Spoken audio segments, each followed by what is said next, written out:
Welcome to another day of reading of the book Surcharged with Divine Love, written by Sukmani Auntie and published by Unistar Books Private Limited. Chapter 15. Guruji teaches us how to make tea. Tea was one beverage I had never developed a taste for, nor was I good at making it. Anyone who knows me is aware of the fact that I dislike making tea. I could never quite get the color right. Guruji, on the other hand, served tea lavishly at his temple. There were days when I had to drink 4 to 5 glasses of tea on a single visit. I tried telling him that I don't like it, and each time I would try to open my mouth, he would stop me by saying, "Don't say no to tea that gets served here. It's not just tea, it's my blessings for you." That would shut me up. "Let me teach you, mother and daughter, how to make tea," Guruji said one day as we sat in the Jalandhar temple. My mother and I were asked to watch and learn as Guruji busily went about making tea. What I saw was that a big vessel filled with half water and half milk. In that, Guruji put 2 handfuls of tea leaves, 4 handfuls of sugar, and 1 handful of green cardamoms. Doesn't Guruji know about the invention of spoons? I thought to myself as I watched in horror. That tea is going to taste too sweet, I whispered to my mother. "Do you know how to make tea boil faster?" Guruji asked. "No, Guruji. Is there a way?" I asked. "Yes, watch this." He took a big ladle and kept it inverted in the vessel full of tea, and within seconds the tea came to a boil. He strained it and took 2 containers with which he cooled the tea and worked up froth on top. "This is how I like my tea," said Guruji. He then poured it into glasses and made us drink it. "Sukmani, tell me if you have ever had better tasting tea anywhere else." As I took a sip, I was actually surprised to know that the tea tasted perfect. It was neither too sweet as I thought it would be, nor was it too strong. "Guruji, this tea is just perfect," I sheepishly admitted. "Good. Now that you know how to make it, Sukhi auntie, you will make my tea, and Sukmani, you will make tea for my Sangat." I nearly dropped my glass of tea on hearing this, and Guruji gave me a look that meant it's an order. Well, what can I say about my first day in the kitchen? I took 2 handfuls of tea leaves out on a plate and measured them with spoons.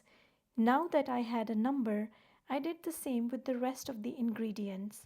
I made pots full of tea each day in Jalandhar as well as in Chandigarh, and my measurements worked out to be just perfect.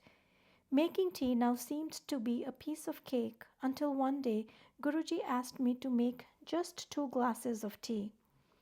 How does one make tea for just 2 people? What about the measurements? No one told me how much of what goes into making 2 glasses. As my mind went from one question to another, Guruji sent word from inside to hurry up. Not wanting to take a chance, I decided to stick to what I knew best, a pot full of tea. "Guruji is calling you inside." Someone was sent from inside to call me. Since my pot of tea showed no signs of coming to a boil, I left it as it is and went into Guruji's room. "What is taking you so long to bring tea?" questioned Guruji. "Guruji, tea takes time to boil. Give me 5 more minutes," I whispered. "How much time does it take to make 2 cups of tea?" he impatiently asked. I gathered all my courage to finally tell him, "Guruji, I didn't know the measurements for 2 cups, so I'm making a pot full of tea." As I braced myself for what I thought would come next, I was pleasantly relieved to hear Guruji laugh. Over the next few days, I asked my mother to teach me how to make a single cup of tea. I thought, if need be, I could multiply those measurements with as many cups of tea Guruji would ask for. Just as I thought I was well equipped with the art of making tea, Guruji decided to test my skills yet again. "Make a good cup of tea for my brother-in-law And make it quick as he has to leave soon, Guruji instructed me one day. I ran to the kitchen and tried to remember the exact measurements for 1 cup. This was not a good time for a complete blankout, I kept telling myself, but I just forgot. I tried whatever I could and finally took a cup of tea for Guruji's visitor. As I entered Guruji's room, Guruji looked at me, smiled, and said, "Today you have finally learned how to make tea." The test of my tea making skills didn't stop here. One day, while sitting with him, Guruji suddenly said he wanted to drink tea. I looked at my mother, and as she was about to get up, he said, "Sukhi auntie, आज सुखमनी मेरी चाय बनाएगी. चल सुखमनी, बना गुरुआं वास्ते चाय," meaning that I should get up and make tea for him. I looked at Mom and then back at Guruji, hoping they were pulling my leg, but Guruji seemed pretty serious. I got up and rushed to the kitchen and got busy making his tea. I was very nervous but did my best to follow everything I could remember my mother doing for him. I worked up the froth on top, covered the glass, and took it to him. As I offered it to him, he sat up and started drinking. I kept waiting for him to say something, but he just kept looking at me with no expressions at all. After having half a glass, he pushed the glass towards me, saying, "P जा सारी, अपनी वर्गी बनाई है, मिठी. Drink up, your tea is just like you, sweet," and he laughed. At that moment, I was a little confused. Did he say he disliked it? Of course, he said it's too sweet, but then he called me sweet, right? I'll stick with that. "Guruji, why do you serve so much tea in the temple?" I happened to ask him one day. "ਜਿਹੜੀ ਚਾਹ ਤੁਸੀਂ ਮੰਦਿਰ ਵਿੱਚ ਪੀਂਦੇ ਹੋ ਉਹ ਮੇਰੀ blessed ਕੀਤੀ ਹੁੰਦੀ ਹੈ। ਕਈ ਲੋਕ ਤਾਂ ਬਸ ਮੰਦਿਰ ਵਿੱਚ ਚਾਹ ਪੀ ਕਰ ਹੀ ਕਿਉਰ ਹੋ ਜਾਂਦੇ ਹਨ। ਯਾਦ ਰੱਖੋ, ਜਿਹੜਾ ਗਲਾਸ ਤੁਸੀਂ ਚੱਕ ਲਿਆ ਉਹ ਤੁਹਾਡਾ ਹੈ। ਕਿਸੇ ਹੋਰ ਨੂੰ ਪਾਸ ਨਾ ਕਰਿਆ ਕਰੋ, blessings transfer ਹੋ ਜਾਣਗੀਆਂ." The tea that you drink here acts like medicine because I put my power in it. Half of the Sangat gets cured by just having tea here at the temple. He further added, "Only pick up a glass for yourself and don't pass it down to anyone else. What you pick up is for you and you alone." Chapter 16. A Letter to Guruji. During one winter morning, we were sitting with Guruji in the sun at his Jalandhar Mandir. Someone came and kept a heapful of postal mail in front of Guruji, saying they had just arrived that day. Guruji pushed them towards me and asked me to read them all to him. I started opening the letters and read them out for him. After about 3 letters, he said, "इस तरह बहुत time लगेगा, दे सारियां मैनू. This way it will take too long. Give them all to me." I handed over the remaining letters to him, and he just picked each one and without opening them started commenting. "This one is inviting me for a function." Pointing to another, he said, "This lady is thanking me for the birth of her grandson," and he went on till the last letter. I mentally made a note of which letter said what and quietly opened them to check. "देख ले, जो मैं किया है वही लिखा है. You can check everything is exactly as I have said." Of course it was all correct, and I was just being the curious person that I am. ਜਦੋਂ ਤੁਸੀਂ ਤਿੰਨੋਂ ਬੰਬੇ, ਮੁੰਬਈ ਜਾਉਂਗੀਆਂ ਤਾਂ ਮੈਨੂੰ ਉੱਥੋਂ ਚਿੱਠੀ ਲਿਖਣਾ. When you three go to Bombay, now Mumbai, you must write a letter to me. My mother, sister, and I were flying to Bombay in the following 15 days. When we reached there, we remembered Guruji's instructions and decided to write a letter to him. We three sat down with the paper and pen and for half an hour couldn't think of how and what to write to him. My sister came up with a suggestion that we go pick up some cards for teachers and use some nice words to start the letter with. So we did just that. We drafted the letter in rough first, then we each read it, and finally it was written on a beautiful sheet of paper. Before putting it in the envelope, we each read it again and then eventually posted the letter. During the remainder of our trip, we did a lot of sightseeing and shopped to our heart's content. On one such trip, We three got down at a famous shopping complex and asked a driver to meet us at the same spot after a few hours. Apparently, the car had some issues and the driver couldn't reach us at the given time. It was getting dark and time for my father to be back from office. There were no mobile phones those days and we got a bit worried. We prayed to Guruji to help us and within few minutes the driver arrived. When we came back to Chandigarh, we got a message from Guruji to attend a function in Fagwara. We were very excited to meet Guruji after so long. During the function, Guruji got up and came to stand with all three of us.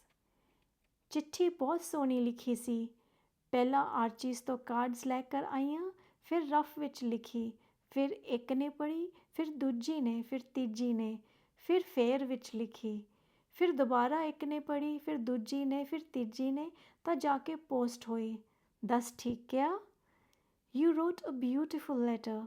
First, you went to Archie's store to pick up some cards. Then, you came home and wrote it in rough. Once drafted in rough, you three read it one by one and then wrote the fair copy on the letter paper. Again, you three read it one by one before sealing it and posting it. Tell me, am I right? Yes, Guruji, this is exactly what had happened, we all replied. Guruji then hugged all three of us and addressed the entire Sangat present there. ਦੇਖੋ ਸਾਰੇ ਇਹ ਤਿੰਨ ਪੰਜਾਬਣਾਂ ਬੰਬੇ ਵਿੱਚ ਗੁੰਮ ਗਈਆਂ ਸੀ ਸੜਕ ਦੇ ਕਿਨਾਰੇ ਖੜ ਕੇ ਗੁਰੂ ਜੀ ਕਰ ਰਹੀਆਂ ਸੀ ਤੇ ਫਿਰ ਮੈਨੂੰ ਜਾਣਾ ਪਿਆ Everyone, look at these three women from Punjab. They got lost in Bombay and were calling me for help, and so I had to go help them. The Sangat was all laughing at us, and we had no option but to laugh as well.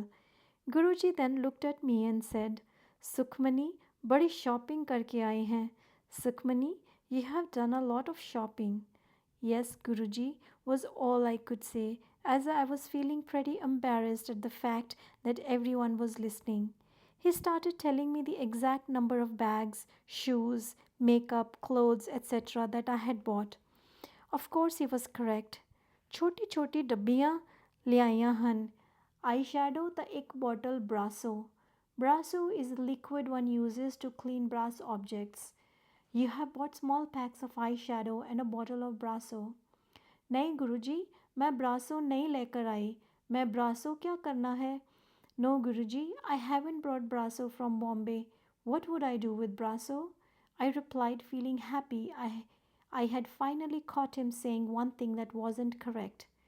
ਉਹੀ imported bottle ਜਿਹੜੀ ਤੂੰ face ਤੇ ਲਾਂਦੀ ਹੈ ਚਮਕ ਵਾਸਤੇ ਉਹ ladies ਦਾ ਬ੍ਰਾਸੋ ਹੀ ਹੁੰਦਾ ਹੈ that bottle you use to make your face shine, that's brasso for ladies. He meant foundation. Yes, it was correct. I had bought a bottle of foundation too. Chapter 17. Water recedes within minutes. My father worked for a brewery and one day news came of his posting and he had to immediately leave for Mumbai. My mother and I stayed back in Ludhiana to pack and wrap up everything. The packers had packed up all the heavy furniture and the trucks were to move in 2 days. That very night, there was a major storm accompanied by heavy rains. It rained all night, and next morning we realized that if the rain didn't stop in a few hours, the entire area will get flooded. Our house was the only one in the lane which was almost at the same level as the road outside. All other houses were built higher. As my mother and I watched in horror, we saw the water level rising at a very fast speed. We tried to move the cartons and placed them on tables, but most of them were too heavy for us to lift. The drive-in soon got flooded and we stood helplessly watching the water rise. Only a few inches were left for it to reach the veranda, and after that there was no stopping it from entering the house. Mom and I desperately prayed to Guruji to help. Within 5 minutes of our praying to Guruji, we saw that the water started to recede. We could make out by the mark it left on the compound wall that it was receding pretty fast. What was even more strange is that it was still raining as heavily as before. Without a change in the intensity of the rain, we noticed that the water continued to drain out of our house as if it was being pumped out. Soon the lawn cleared up, and then the water from the drive in disappeared. The road outside was still flowing like a river, and even though our house was at the same level of the road, no water came inside our house. We both took a sigh of relief and went inside, thanking Guruji for all his help. After a few hours, the rain didn't show any signs of slowing down, and we suddenly heard a commotion at our neighbor's house. I suddenly realized they were screaming, Pani aa gaya, water has entered. My heart sank as I rushed towards the drawing room because if water had entered their house, which was much higher than ours, it only meant that our house was flooded for sure. Everything seemed dry inside. I went out to see my lawn and driveway were not flooded either. I looked over across to my neighbor's house, and the entire family was busy pushing water out of their drawing room. Scientifically or logically, there are no answers, but our house, being in the most low lying area of the entire lane, was not flooded while everyone complained of water entering their houses. There is no deity superior to the Guru, no gain better than the Guru's grace. Chapter 18. A Guru always protects his disciples. Once an individual is accepted as a disciple by a Guru, it becomes the duty of the Guru to protect him and keep him safe. Here again, I would like to mention that a Guru only gives you 3 chances. If you don't listen to him, he then allows you to exercise your free will. So if you're not ready to accept his word, don't go to a Guru. Guruji kept telling a family to put off the wedding of their son as it is going to cause them great harm. The family disregarded Guruji's advice, and after warning the family 3 times, Guruji kept quiet. It so happened that within the first month of the marriage, the girl filed a case of dowry against them and in return claimed much more than she had actually brought. The entire family was behind bars and they lost their house and business in the process. If it is the duty of a guru to protect, it is also the duty of the disciple to listen and accept his word as final. A lady, while crossing the road, got caught in traffic from both sides. A judgment error brought her face to face with the vehicle that had no place to go but over her. Thinking it was all over, she closed her eyes and remembered Guruji with all her heart.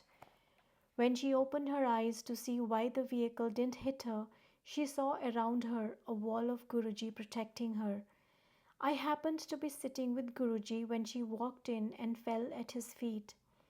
Auntie, bacha liya main aj tenu. Auntie, I have saved you today, he said. Yes, Guruji, this is the 3rd time you have saved me, she said. ਕੀ ਕਰਾਂ ਮੈਂ ਤੈਨੂੰ ਉੱਥੇ ਭੇਜਦਾ ਹਾਂ ਤੇ ਰੱਬ ਤੈਨੂੰ ਥੱਲੇ ਭੇਜ ਦਿੰਦਾ ਹੈ ਤੂੰ ਹੱਲੇ 1-2 ਵਾਰੀ ਹੋਰ ਅਪ ਡਾਊਨ ਕਰੇਂਗੀ. What to do? I keep sending you up to God and He keeps sending you back. It seems He doesn't need you to bother Him yet, so you will keep doing this up down a few more times. Guruji had an amazing sense of humor.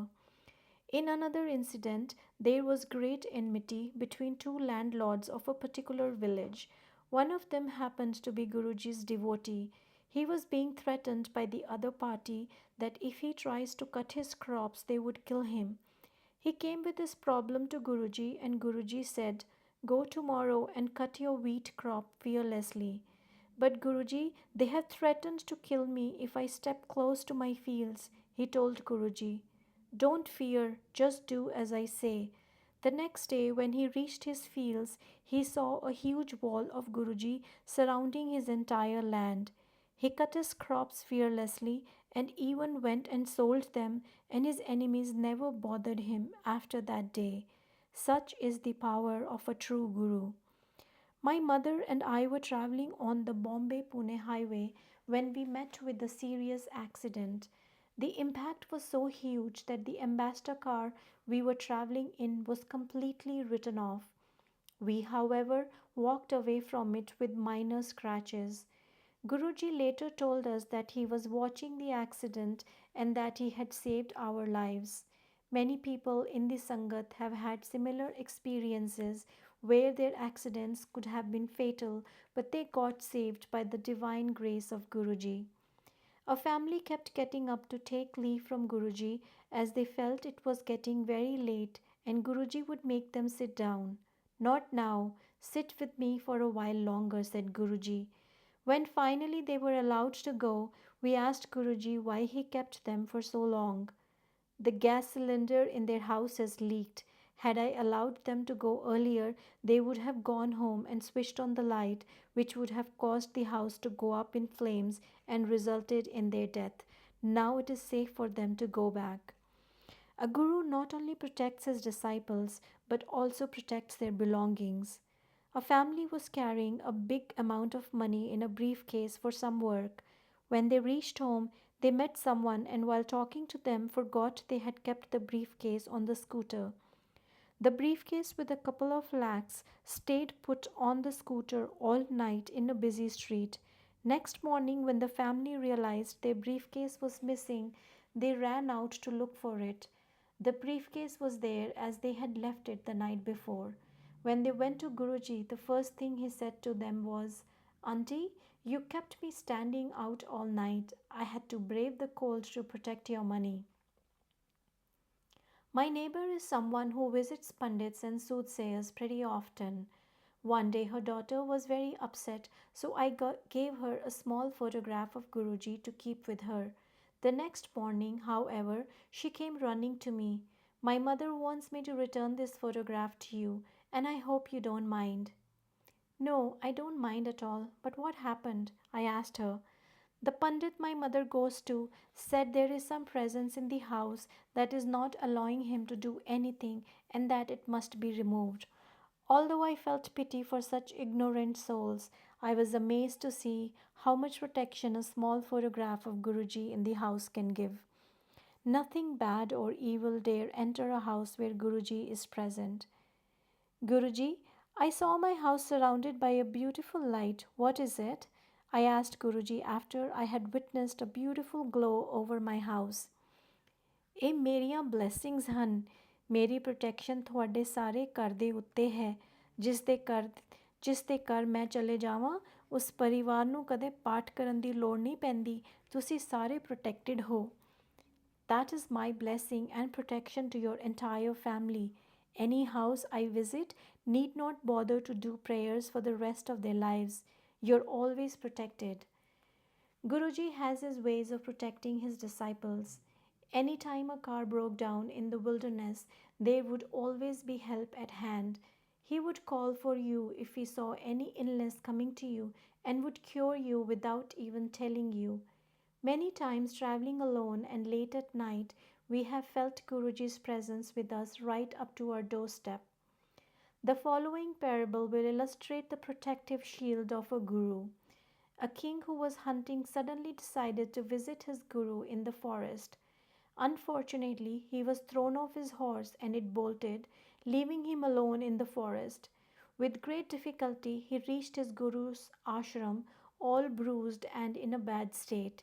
He asked his guru why he had to suffer such a fate when all he wanted was to visit the guru. The guru just smiled and told him that he would get his answer when he reached home. On reaching his kingdom the next day, the king came to know that he had escaped an attempt on his life.